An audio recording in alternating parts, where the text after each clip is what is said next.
ಬೆಳಗ್ಗೆ 7 ಗಂಟೆಯಿಂದಲೂ ಕೂಡ ನಿಮಗೆ ಕಂಪ್ಲೀಟ್ ಆದಂತ ಚಿತ್ರಣವನ್ನ ನಿಮ್ಮ ಮುಂದೆ ಇಡ್ತಾ ಇದ್ವಿ. ಏನೇನೆಲ್ಲ ಆಗ್ತಾ ಇದೆ, ಯಾವ್ಯಾವ ರಾಜ್ಯದಲ್ಲಿ ಏನಾಯ್ತು ಅಂತ. ಇದು ಕೊನೆಯ ಹಂತ. ಯಾಕೆಂದ್ರೆ ಕಂಪ್ಲೀಟ್ ಆದಂತ ರಿಸಲ್ಟ್ಗಳು ಇವಾಗ ಬರ್ಲಿಕ್ಕೆ ಆರಂಭವಾಗಿದೆ. ಅದರಲ್ಲೂ ನಮ್ಮ ರಾಜ್ಯದಲ್ಲಂತೂ ಬೆಳಗಾವಿ ಸಾಕಷ್ಟು ಕುತೂಹಲಕ್ಕೆ ಎಡೆ ಮಾಡಿಕೊಟ್ಟಿತ್ತು. ಏನಾಗ್ಬೋದು ಅಂತ. ಯಾಕೆಂದ್ರೆ tough fight, neck to neck fight, ಹಾವು ಏಣಿ ಆಟ. IPL ಬೇರೆ ನಡೀತಾ ಇದೆ. IPL ಮ್ಯಾಚ್ ತರನೇ ಇದು ಕೂಡ ಸಾಕಷ್ಟು ಕುತೂಹಲಕ್ಕೆ ಎಡೆ ಮಾಡಿಕೊಟ್ಟಿತ್ತು. ಮಂಗಳ ಅಂಗಡಿ ಅವ್ರು ಗೆಲ್ತಾರ, ಸತೀಶ್ ಜಾರಕಿಹೊಳಿ ಅವ್ರು ಗೆಲ್ತಾರ, ಯಾರು ಗೆಲ್ತಾರೆ? ಆ ಎಲ್ಲ ರೋಚಕ ಕ್ಷಣಗಳಿಗೆ ಬ್ರೇಕ್ ಬಿದ್ದಾಯ್ತು. ಮಂಗಳ ಅಂಗಡಿಯವರು ಕೂಡ ಗೆದ್ದಾಯ್ತು. ಮೊದಲ ಬೆಳಗಾವಿಯ ಮಹಿಳಾ ಸಂಸದೆ, ಮಹಿಳೆ ಒಬ್ರು ಗೆದ್ದಿದ್ದು ಇದುವರೆಗೂ ಬೆಳಗಾವಿ ಇತಿಹಾಸದಲ್ಲಿ ಇದು ಫಸ್ಟ್ ಟೈಮ್. ಮಂಗಳ ಅಂಗಡಿಯವರ ಮನೆಯಲ್ಲಿ ಭಾವನಾತ್ಮಕ ಸಂಭ್ರಮ ಇದೆ. ಗೆಲುವು ಖಚಿತ ಆಗುತ್ತಲೇ ಭಾವುಕರಾದ್ರು ಮಂಗಳ ಅಂಗಡಿಯವರು.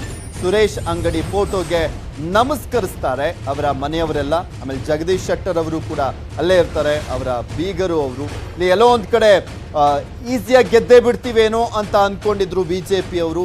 ಆದರೆ ಆಗಲಿಲ್ಲ. ಕೊನೆ ಕ್ಷಣದವರೆಗೂ ಕಾಯಲೇಬೇಕಾಯ್ತು. ಯಾಕೆಂದ್ರೆ ಇಲ್ಲಿ ಮೇಯ್ನ್ ಆಗಿ ಮೈನಸ್ ಪಾಯಿಂಟ್ ಆಗಿದ್ದು ಅಂದ್ರೆ ಒಂದು, ಕುಟುಂಬ ರಾಜಕಾರಣದ ವಿರುದ್ಧನೂ ಓಟ್ ಹಾಕಿದ್ದಾರೆ ಅಂತ ಕಾಣಿಸ್ತಾ ಇದೆ ಕೆಲವು BJPಯ ಕಾರ್ಯಕರ್ತರುಗಳೇ. ಮತ್ತು ಒಂದ್ ಕಡೆ ಇಲ್ಲಿ MES ನ ಹೊಡೆತ ಬಹು ದೊಡ್ಡದಾಗೆ ಬಿದ್ದಿದೆ BJPಗೆ. ಅವ್ರ ಹತ್ತತ್ರ 1 ಲಕ್ಷಕ್ಕೂ ಹೆಚ್ಚಿನ ಮತಗಳು ತಗೊಂಡಿದ್ದು ಕೂಡ BJPಗೆ ಇಲ್ಲಿ ಹಿನ್ನಡೆ ಆಗ್ಲಿಕ್ಕೆ ಮೇನ್ ಕಾರಣ. ಅದಕ್ಕೂ ಮೇನ್ ಕಾರಣ ಅಂದ್ರೆ ಸತೀಶ್ ಜಾರಕಿಹೊಳಿ ಅವರ ಕುಟುಂಬದ ಹಿಡಿತ, ಅದರ ಜೊತೆಗೆ ಸತೀಶ್ ಜಾರಕಿಹೊಳಿ ಅವರ ಸರಳ ಸಜ್ಜನಿಕೆಯ ನಡೆ. OBC ಮತಗಳನ್ನು ಈಸಿಯಾಗಿ ಕ್ರೋಢೀಕರಿಸಿದ್ದು ಸತೀಶ್ ಜಾರಕಿಹೊಳಿ ಅವರು. ಸೊ ಹೀಗಾಗಿ ಕಾಂಗ್ರೆಸ್ ಅಲ್ಲಿ ದೊಡ್ಡ ಮಟ್ಟದಲ್ಲಿ ಫೈಟ್ ಕೊಡ್ಲಿಕ್ಕೆ ಕಾರಣ ಆಯಿತು. ಯಾಕೆಂದ್ರೆ ಕಳೆದ ಬಾರಿ 2019ರ ಎಲೆಕ್ಷನ್ ರಿಸಲ್ಟ್ 3,91,000 ಮಾರ್ಜಿನ್ ಅಲ್ಲಿ ಗೆದ್ದಿತ್ತು BJP. ಈಗ ಆ ಮಾರ್ಜಿನ್ 1% ಅಲ್ಲಷ್ಟೇ ಗೆಲ್ಲಲಿಕ್ಕೆ ಶಕ್ತವಾಗಿದ್ದು BJP.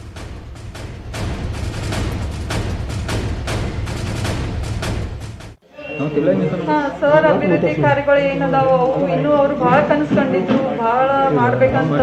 ಬೆಳಗಾವಿ ಸಿಟಿ ಮುಂದೆ ತಗೊಂಡ್ಬರ್ಬೇಕಂತ ಎಲ್ಲ ಬೆಳಗಾವಿ ಜಿಲ್ಲಾ ಕರ್ನಾಟಕ ಹೀಗಾಯ್ತು. ಆದ್ರೆ ಜನರು ನಮ್ಗೆ ಕೈ ಬಿಡ್ಲಿಲ್ಲ, ಕಾರ್ಯಕರ್ತರಾಯ್ತು, ಒಟ್ಟೆ ಎಲ್ಲರೂ ನಮಗೆ ಭಾಳ ಸಪೋರ್ಟ್ ಮಾಡಿದ್ರು. ಅವ್ರ ಕೆಲಸಗಳು ಏನದ ಮುಂದುವರ್ಸ್ಕೊಂಡು ಹೋಗಿದ್ರು. ಅಂತರ ಕಡಿಮೆ ಆಯ್ತಲ್ಲ ಮೇಡಮ್, ಭಾಳ 2 ಲಕ್ಷ 3 ಲಕ್ಷ ಅಂದಿದ್ರಿ. ಕೋವಿಡ್ ಮತ್ತು ಭಾಳ ಇಲೆಕ್ಷನ್ ಆಯಿತು. ಮತ್ತು ಆದರೂ ಟೈಮ್ ಇದ್ದಿರಲಿಲ್ಲ, ಭಾಳ ಕಡಿಮೆ ಸಮಯದಲ್ಲಿ ನಾವು ಪ್ರಚಾರ ಮಾಡಬೇಕಾಗಿತ್ತು. ಸರ್, ಅಭಿವೃದ್ಧಿ ಕಾರ್ಯಗಳು ನನ್ನ ಕೃತಜ್ಞತೆಯನ್ನು ಹೇಳಕ್ಕೆ ಬಯಸ್ತೀನಿ. ಸತತ 20 ವರ್ಷದಿಂದ ಅವ್ರು ನಮ್ಮ ಕೈ ಹಿಡಿದಿದ್ರು. ಇದು ಸಲ ನಮ್ಮ ತಂದೆ ಅವ್ರು ಮಾಡಿದ್ದು ಹಾಗೂ ಮೋದಿಜಿ ಮತ್ತು ಯಡಿಯೂರಪ್ಪನವರು ಮಾಡಿದ್ದು ಅಭಿವೃದ್ಧಿ ಕೆಲಸವನ್ನು ನೋಡಿ ಇದು ಸಲ ನಮ್ಮ ಕೈ ಹಿಡಿದು ನಮಗೆ ಆಶೀರ್ವಾದ ಮಾಡಿದ್ದಾರೆ. ಅವ್ರಿಗೆ ಯಾವತ್ತೂ ನಾವು ಅವ್ರ ಜೊತೆ ಇರ್ತೀವಿ ಅಂತ ನಾನು ಇವತ್ತು ಹೇಳಕ್ಕೆ ಬಯಸ್ತೀನಿ. ನನ್ನ ಕೃತಜ್ಞತೆಯನ್ನು ಹೇಳಕ್ಕೆ ಬಯಸ್ತೀನಿ. ಸತತ 20 ವರ್ಷದಿಂದ ಅವ್ರು ನಮ್ಮ ಕೈ ಹಿಡಿದಿದ್ರು. ಇದು ಸಲ ನಮ್ಮ ತಂದೆ ಅವ್ರು ಮಾಡಿದ್ದು ಹಾಗೂ ಮೋದಿಜಿ ಮತ್ತು ಯಡಿಯೂರಪ್ಪನವರು ಮಾಡಿದ್ದು ಅಭಿವೃದ್ಧಿ ಕೆಲಸವನ್ನು ನೋಡಿ ಇದು ಸಲ ನಮ್ಮ ಕೈ ಹಿಡಿದು ನಮಗೆ ಆಶೀರ್ವಾದ ಮಾಡಿದ್ದಾರೆ. ಅವ್ರಿಗೆ ಯಾವತ್ತೂ ನಾವು ಅವ್ರ ಜೊತೆ ಇರ್ತೀವಿ ಅಂತ ನಾನು ಇವತ್ತು ಹೇಳಕ್ಕೆ ಬಯಸ್ತೀನಿ. ನನ್ನ ಕೃತಜ್ಞತೆಯನ್ನು ಹೇಳಕ್ಕೆ ಬಯಸ್ತೀನಿ. ಸತತ 20 ವರ್ಷದಿಂದ ಅವ್ರು ನಮ್ಮ ಕೈ ಹಿಡಿದಿದ್ರು. ಇದು ಸಲ ನಮ್ಮ ತಂದೆ ಅವ್ರು ಮಾಡಿದ್ದು ಹಾಗೂ ಮೋದಿಜಿ ಮತ್ತು ಯಡಿಯೂರಪ್ಪನವರು ಮಾಡಿದ್ದು ಅಭಿವೃದ್ಧಿ ಕೆಲಸವನ್ನು ನೋಡಿ ಇದು ಸಲ ನಮ್ಮ ಕೈ ಹಿಡಿದು ನಮಗೆ ಆಶೀರ್ವಾದ ಮಾಡಿದ್ದಾರೆ. ಅವ್ರಿಗೆ ಯಾವತ್ತೂ ನಾವು ಅವ್ರ ಜೊತೆ ಇರ್ತೀವಿ ಅಂತ ನಾನು ಇವತ್ತು ಹೇಳಕ್ಕೆ ಬಯಸ್ತೀನಿ. ನನ್ನ ಕೃತಜ್ಞತೆಯನ್ನು ಹೇಳಕ್ಕೆ ಬಯಸ್ತೀನಿ.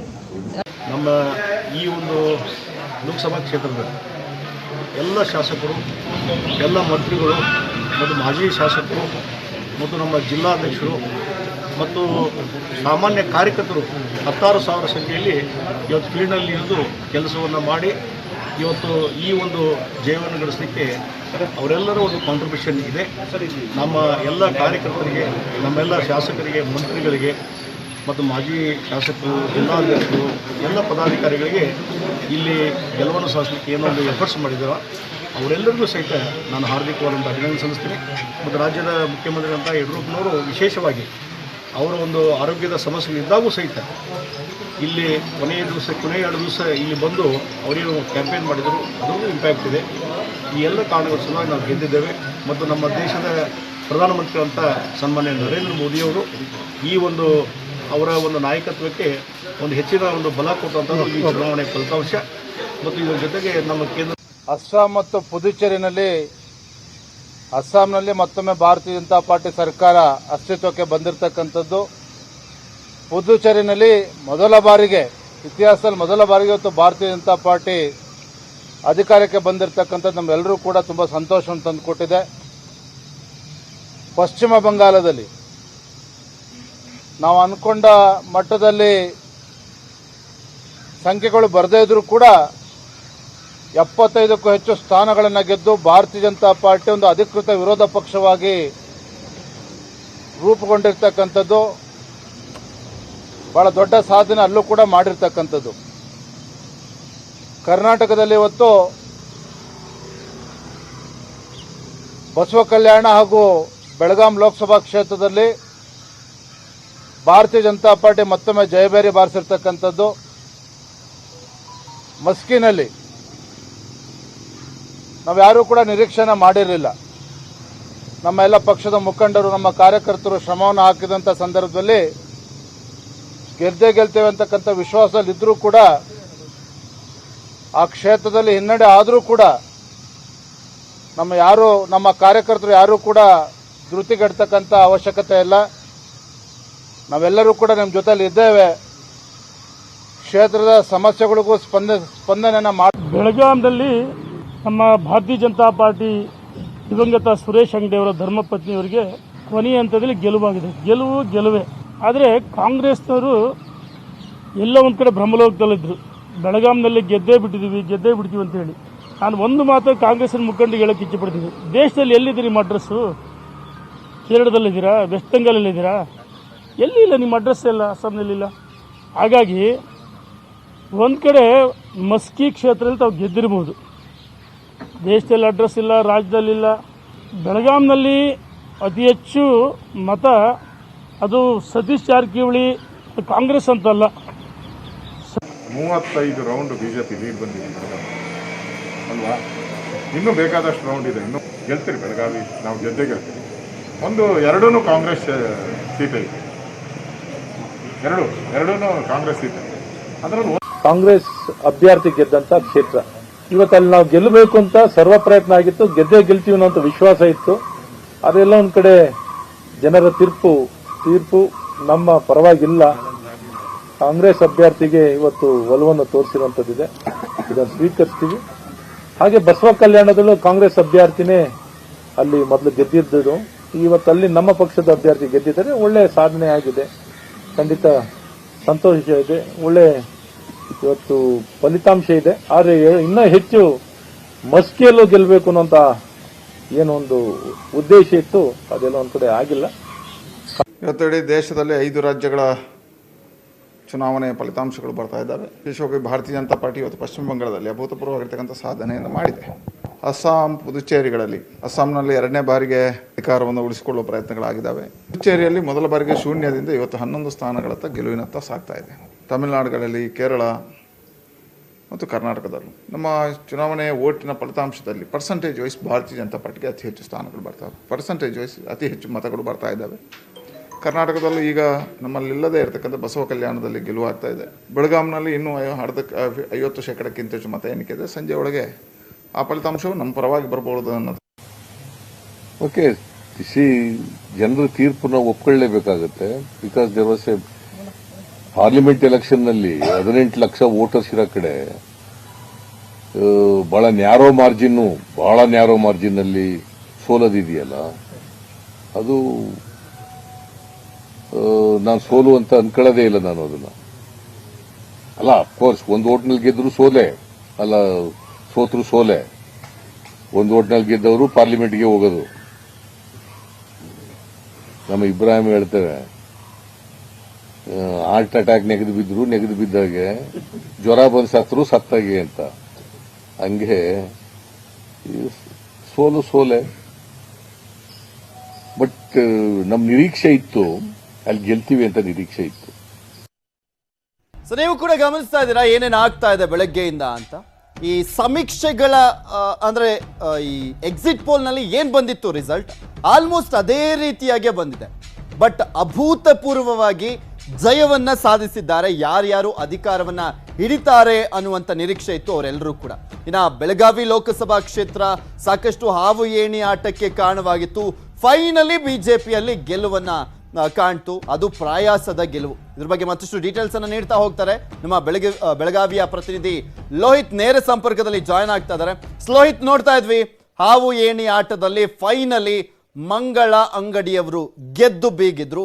ಸತೀಶ್ ಜಾರಕಿಹೊಳಿ ಅವರ ರಿಯಾಕ್ಷನ್ ಹೇಗಿತ್ತು? ಯಾಕೆಂದ್ರೆ ಸಂಭ್ರಮ, ಭಾವನಾತ್ಮಕ ಸಂಭ್ರಮ ಮನೆ ಮಾಡಿದೆ ಮಂಗಳ ಅಂಗಡಿಯವರ ಮನೆಯಲ್ಲಿ. ಈ ಒಂದು ರಿಸಲ್ಟ್ ಅನ್ನ ಎಕ್ಸ್ಪೆಕ್ಟ್ ಮಾಡಿದ್ರಂತ ಕಾಂಗ್ರೆಸ್ನ ನಾಯಕರು?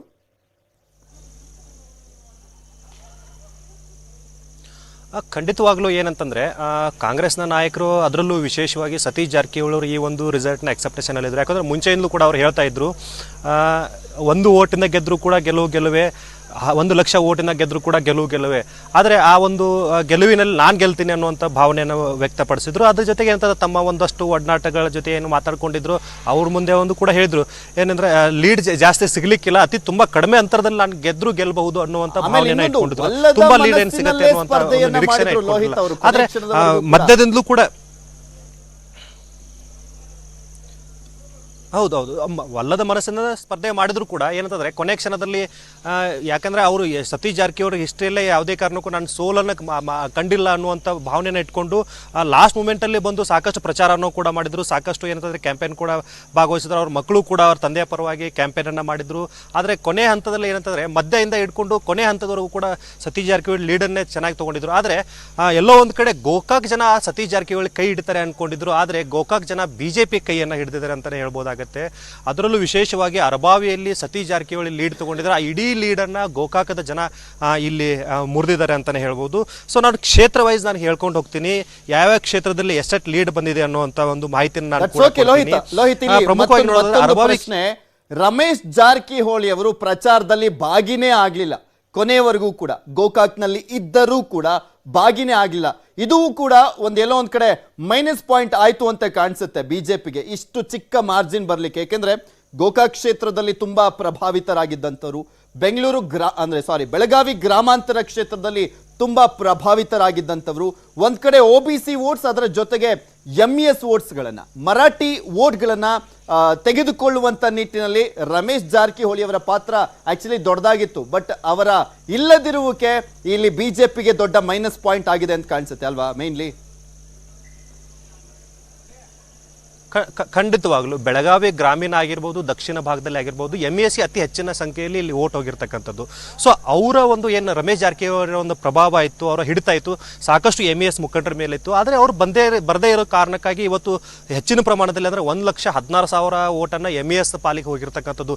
ಈ ಏನು MES ಪಾಲಿಗೆ ಹೋಗಿ ಎಲ್ಲವೂ ಕೂಡ BJP ಮತನೇ ಅಂತ ಹೇಳ್ಬೋದು. ಅದರಲ್ಲೂ ಗೋಕಾಕ್ ಕ್ಷೇತ್ರದಲ್ಲಿ ಅವರು ಬರದೇನೆ ಇರಬಹುದು. ಆದರೆ ಗೋಕಾಕ್ ಕ್ಷೇತ್ರದಲ್ಲೇ ಅವರಿಗೆ ಏನಂತಂದ್ರೆ ಅತಿ ಹೆಚ್ಚಿನ ಲೀಡನ್ನು, ಇಡೀ ಏನು 8 ಕ್ಷೇತ್ರ ಇದೆ, 8 ಕ್ಷೇತ್ರಗಳ ಪೈಕಿ ಅತಿ ಹೆಚ್ಚಿನ ಲೀಡನ್ನು ಗೋಕಾಕ್ ಕ್ಷೇತ್ರದಿಂದನೇ ಕೊಟ್ಟಿದ್ದಾರೆ. ಇಲ್ಲಿ BJP ನಾಯಕರು ಏನು ಫುಲ್ ಟೈಮ್ ಕ್ಯಾಂಪೇನ್ ಮಾಡಿದ್ರು, ಸವದತ್ತಿ ಆಗಿರಬಹುದು, ಅರಬಾವಿ ಆಗಿರಬಹುದು, ಆಮೇಲೆ ರಾಮದುರ್ಗ ಆಗಿರ್ಬೋದು, ಈ ಎಲ್ಲ ಕಡೆಗೂ ಕೂಡ ಏನಂತಂದರೆ BJPಗೆ ಮೈನಸ್ ಆಗಿದೆ. ಏನಂತಂದರೆ ಈಗ ನಾವು ಕ್ಷೇತ್ರ ವೈಸ್ ನೋಡ್ಕೊಂತ ಹೋಗೋದಾದರೆ ಅರಬಾವಿಯಲ್ಲಿ ಸುಮಾರು 15,743 ಮತಗಳು ಕಾಂಗ್ರೆಸ್ಗೆ ಪ್ಲಸ್ ಆಗಿದೆ. ಆಮೇಲೆ ಗೋಕಾಕ್ ನೋಡೋದಾದರೆ 27,909 ಮತಗಳು BJPಗೆ ಪ್ಲಸ್ ಆಗಿದೆ. ಸೊ ಈ ಏನು BJP ಗೋಕಾಕ್ ಕ್ಷೇತ್ರ ಇದೆಯಲ್ಲ, ಇದೇ ಒಂದು BJPಯನ್ನು ಕೈ ಹಿಡಿಯೋಕ್ಕೆ ಸಾಧ್ಯ ಆಗಿರ್ತಕ್ಕಂಥದ್ದು. ಇವತ್ತೇನು BJP ಅತಿ ಕಡಿಮೆ ಮಾರ್ಜಿನಿಂದ ಗೆದ್ದರೂ ಕೂಡ ಇದಕ್ಕೆ ಸಹಕಾರಿ ಆಗಿರ್ತಕ್ಕಂಥದ್ದು ಗೋಕಾಕ್ ಕ್ಷೇತ್ರನೇ ಅಂತ ಹೇಳ್ಬೋದಾಗತ್ತೆ. ಅದೇ ರೀತಿ ಏನಂತಂದ್ರೆ ಬೆಳಗಾವಿ ಅಲ್ಲಿ ಚುನಾವಣಾ ಪ್ರಚಾರ ಕೂಡ ನಿಮ್ಗೆ ಚೆನ್ನಾಗಿ ಗೊತ್ತಿದೆ, ಯಾವ್ಯಾವ ರೀತಿಯಾಗಿ ಎಲೆಕ್ಷನ್ ಆಯ್ತು ಅಂತ. ಮೇನ್ಲಿ ಬಿಜೆಪಿಗೆ ಇಷ್ಟು ಚಿಕ್ಕ ಮಾರ್ಜಿನ್ ಸಿಗ್ಲಿಕ್ಕೆ ಏನ್ ಕಾರಣ ಆಯ್ತು ಅಂತ ಹೇಳ್ತೀರಾ? ಯಾವ ರೀತಿಯಾಗಿ ವಿಶ್ಲೇಷಣೆ, ಏನ್ ಹೇಳ್ತಾ ಇದ್ರು ಜನ? ಯಾಕೆಂದ್ರೆ ಇಲ್ಲಿ ಪ್ರಮುಖವಾಗಿ ಒಂದು ಆಡಳಿತ ವಿರೋಧಿ ಅಲೆನಾದ್ರೂ ಆಗಿರ್ಬೋದು, ಅಥವಾ ಕುಟುಂಬ ರಾಜಕಾರಣದಲ್ಲೂ ಕೂಡ ಮೈನಸ್ ಪಾಯಿಂಟ್ ಆಗಿರ್ಬೋದು, ಅಥವಾ ಈ ಪೆಟ್ರೋಲು ಡೀಸೆಲ್ ವಿಚಾರಕ್ಕೆ ಸಂಬಂಧಪಟ್ಟಂತೆ ಪ್ರಮುಖವಾಗಿ ನಾವು ಪ್ರಚಾರವನ್ನ ಮಾಡೋದು ಅಂತ ಹೇಳ್ತಾ ಇದ್ರು ಸತೀಶ್ ಜಾರಕಿಹೊಳಿ ಅವರು, ಅದು ಕೂಡ ಕಾರಣ ಆಗಿರ್ಬೋದು. ಏನಾಯ್ತು ಅಂತ ಅನ್ಸುತ್ತೆ ನಿಮ್ಗೆ? ಪ್ರಮುಖವಾಗಿ ಈಗ ನಾವು ಸಾಮಾನ್ಯವಾಗಿ ನೋಡೋದಾದ್ರೆ ಬೆಲೆ ಏರಿಕೆಯಲ್ಲಿ ಪ್ರಮುಖವಾಗಿ ಬಿಜೆಪಿಗೆ ಇಷ್ಟು ದೊಡ್ಡ ಮೈನಸ್ ಆಗೋಕ್ಕೆ ಪ್ರಮುಖ ಕಾರಣ ಅಂತಲೇ ಹೇಳ್ಬೋದಾಗತ್ತೆ. ಇನ್ನು ಪೊಲಿಟಿಕಲ್ ಆಗಿ ನೋಡೋದಾದ್ರೆ ಇಲ್ಲಿ ಏನು ಧಾರವಾಡದಿಂದ ಬಂದಿರತಕ್ಕಂಥ ಜಗದೀಶ್ ಶೆಟ್ಟರ್ ಆಗಿರ್ಬೋದು, ಜೋಶಿ ಅವರು ಆಗಿರ್ಬೋದು, ಅವರೇ ಒಂದು ಇಡೀ ಚುನಾವಣೆ ಮುಂದಾಳತ್ವವನ್ನು ವಹಿಸ್ಕೊಂಡು ಇಡೀ 8 ಕ್ಷೇತ್ರದಲ್ಲೂ ಕೂಡ ಅವರೇ ಮುಂದಾಳತ್ವವನ್ನು ವಹಿಸ್ಕೊಂಡು ಕ್ಯಾಂಪೇನ್ ಅನ್ನು ಮಾಡಿದ್ರು. ಇದೆಲ್ಲ ಒಂದು ಕಡೆ ಪೊಲಿಟಿಕಲ್ ಆಗಿ ನಾವು ನೋಡೋದಾದ್ರೆ ಬೇರೆ ಜಿಲ್ಲೆ ನಾಯಕರು ಬಂದು ಇಲ್ಲಿ ರಾಜಕೀಯ ಮಾಡ್ತಾ ಇದ್ದಾರೆ. ಸೊ ಹಾಗಾಗಿ ಸ್ಥಳೀಯ ನಾಯಕರು ಒಂದು ಸ್ವಲ್ಪ ಕಡಿಮೆ ಇಂಟ್ರೆಸ್ಟ್ ತೋರಿಸಿದಾರ ಅನ್ನುವಂಥ ಮಾತುಗಳು ಈಗ ಕೇಳಿ ಬರ್ತಾ ಇದ್ದಾವೆ. ಯಾಕಂತಂದ್ರೆ ಚುನಾವಣೆ ಕ್ಯಾಂಪೇನ್ ನಡೆಯುವಂಥ ಸಂದರ್ಭದಲ್ಲಿ ಬರೀ ಅವರು ಏನು ಬಹಿರಂಗ ಪ್ರಚಾರಗಳಾಗ್ತವೆ, ಸ್ಟೇಜ್ ಪ್ರಚಾರಗಳು, ಅಂತ ಒಂದು ಸ್ಟೇಜ್ ಪ್ರಚಾರಗಳಿಗೆ ಮಾತ್ರ ಸ್ಥಳೀಯ ನಾಯಕರು ಸೀಮಿತವಾಗಿ ಉಳ್ಕೊಂಡ್ರು.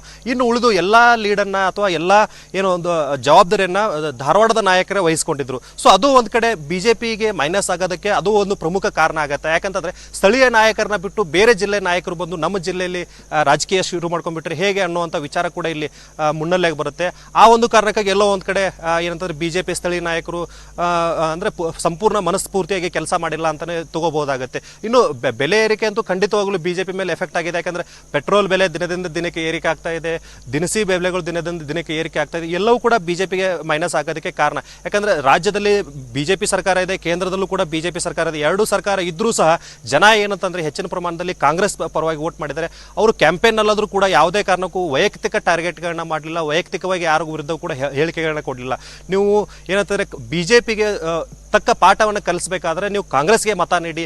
ಸತೀಶ್ ಜಾರಕಿಹೊಳಿ ಅವರು ಗೆದ್ದುಬಿಟ್ಟು ಏನು ದೊಡ್ಡ ಪ್ರಮಾಣದಲ್ಲಿ ಚೇಂಜಸ್ ಆಗಲ್ಲ, ಆದರೆ ಬಿಜೆಪಿಗೆ ನೀವು ಒಂದು ಮೆಸೇಜನ್ನು ಕೊಡಬೇಕಾಗತ್ತೆ. ಆ ಬಿಜೆಪಿಗೆ ಮೆಸೇಜ್ ಕೊಡಬೇಕಾದ್ರೆ ನೀವು ಕಾಂಗ್ರೆಸ್ಗೆ ಮತ ಹಾಕಬೇಕು ಅನ್ನೋಂಥ ಕಳ್ಕಳಿಯನ್ನು ಕಾಂಗ್ರೆಸ್ನ ನಾಯಕರು ಮಾಡಿದ್ರು. ಸೊ ಈ ಎಲ್ಲವೂ ಕೂಡ ಅಂತಂದ್ರೆ ಬಿಜೆಪಿಗೆ ಇಷ್ಟರ ಮಟ್ಟಿಗೆ ಮೈನಸ್ ಆಗೋದಕ್ಕೆ ಕಾರಣ. ಯಾಕಂದ್ರೆ ಮಹಾರಾಷ್ಟ್ರದ ನಾಯಕರ ಒಂದು ತಂತ್ರಗಾರಿಕೆನೂ ಕೂಡ ವರ್ಕೌಟ್ ಆದಂತೆ ಕಾಣಿಸ್ತಾ ಇದೆ ಕಾಂಗ್ರೆಸ್ಗೆ. ಯಾಕೆಂದ್ರೆ ಸಂಜಯ್ ರಾವತ್ ಎಲ್ಲ ರಾತ್ರೋರಾತ್ರಿ ಬಂದು ಅಲ್ಲಿನ ನಾಯಕರಿಗೆ ಮೇಯ್ನ್ ಆಗಿ ಎಂಇಎಸ್ಗೆ ಮತವನ್ನು ಸೆಳೆಯುವಂಥ ನಿಟ್ಟಿನಲ್ಲಿ ಏನೇನು ಕಾರ್ಯತಂತ್ರ ಮಾಡಬೇಕು, ಬಿಜೆಪಿಗೆ ಹೊಡೆತ ಕೊಡುವಂಥ ನಿಟ್ಟಿನಲ್ಲಿ ನಾವು ಹೇಗೆ ಮುಂದಾಗಬೇಕು, ಕಾಂಗ್ರೆಸ್ ಏಕೆಂದ್ರೆ ಮಹಾರಾಷ್ಟ್ರದಲ್ಲಿ ಅವ್ರ ಜೊತೆನೇ ಇವ್ರು ಸರ್ಕಾರ ಮಾಡ್ತಿರೋದು, ಕಾಂಗ್ರೆಸ್ಗೆ ಇದೆಲ್ಲ ಪ್ಲಸ್ ಪಾಯಿಂಟ್ ಆಗ್ತಾ ಹೋಯ್ತು. ಹೌದು ಹೌದು ಖಂಡಿತವಾಗ್ಲು ಏನಂತಂದ್ರೆ ಅದು ಕೂಡ ಪಾರ್ಟ್ ಆಫ್ ದಿ ಏನಂತಂದ್ರೆ ಈಗ ಬಿಜೆಪಿಗೆ ಮೈನಸ್ ಆಗೋ ಕಾರಣ. ಯಾಕಂದ್ರೆ ಈ ಹಿಂದೆ ಏನಂತಂದ್ರೆ ಇಷ್ಟು ಪ್ರಮಾಣದಲ್ಲಿ ಎಂಇಎಸ್ನ ಅಭ್ಯರ್ಥಿಗಳು ಮತಗಳನ್ನ ತಗೊಳ್ತಿರ್ಲಿಲ್ಲ. ಬಟ್ ಈ ಬಾರಿ ಏನಂತಂದ್ರೆ 1,16,000 ಮತಗಳಂದ್ರೆ ಸಾಮಾನ್ಯ ಮತಗಳು, ಇವೆಲ್ಲವೂ ಕೂಡ ಬಿಜೆಪಿ ಮತಗಳೇ. ಇಲ್ಲಿ ಪ್ರಮುಖವಾಗಿ ಎಂಇಎಸ್ಗೆ ಪ್ಲಸ್ ಆಗೋದಕ್ಕೆ, ಬಿಜೆಪಿಗೆ ಮೈನಸ್ ಆಗೋದಕ್ಕೆ ಬೆಳಗಾವಿ ಸ್ಥಳೀಯವಾಗಿಯೂ ಸಾಕಷ್ಟು ಕಾರಣಗಳಿದ್ದಾವೆ. ಏನಂತಂದ್ರೆ ಮಹಾನಗರ ಪಾಲಿಕೆ ಮುಂದ್ಗಡೆ ಏನಂತಂದ್ರೆ ಕನ್ನಡದ ಧ್ವಜವನ್ನು ನೆಟ್ಟಿದ್ರು, ಆಮೇಲೆ ಸಂಗೊಳ್ಳಿ ರಾಯಣ್ಣ ಸರ್ಕಲ್ ಅನ್ನ ಮಾಡಿದ್ರು. ಯಾಕಂದ್ರೆ ಛತ್ರಪತಿ ಶಿವಾಜಿ ಮಹಾರಾಜರ ಮೂರ್ತಿ ಮುಂದ್ಗಡೆನೆ ಸಂಗೊಳ್ಳಿ ರಾಯಣ್ಣ ಮೂರ್ತಿ ಕೂಡ ಪ್ರತಿಷ್ಠಾಪನೆ ಆಯಿತು. ಆಮೇಲೆ ಒಂದಷ್ಟು ಕನ್ನಡಿಗರ ಜೊತೆ ಆಮೇಲೆ ಮರಾಠಿಗರ ಇಶ್ಯೂ ಕೂಡ ಕ್ರಿಯೇಟ್ ಆಗಿತ್ತು. ಸೊ ಇವೆಲ್ಲವೂ ಕೂಡ ಏನಂತಂದ್ರೆ ಮರಾಠಿಗರನ್ನ ಒಗ್ಗೂಡೋದಕ್ಕೆ ಒಂದು ಹೆಲ್ಪ್ ಆಗಿದೆ ಅಂತಾನೆ ಹೇಳ್ಬೋದು. ಅದ್ರ ಜೊತೆಗೆ ಏನಂತಂದ್ರೆ ಏನು ಸಂಜಯ್ ರಾವತ್ ಅವರು ಬಂದು ಪ್ರಚಾರವನ್ನ ಮಾಡಿದ್ರು. ಅದ್ರ ಬೆನ್ನಲ್ಲೇ ಏನಂತಂದ್ರೆ ಇವರು ಕೂಡ ಏನಂತಂದ್ರೆ ದೇವೇಂದ್ರ ಫಡ್ನವೀಸ್ ಅವ್ರನ್ನ ಕರೆಸಿ ಪ್ರಚಾರವನ್ನ ಮಾಡಿಸಿದ್ರು. ಎಲ್ಲ ರಿಸಲ್ಟ್ ಬಂತು.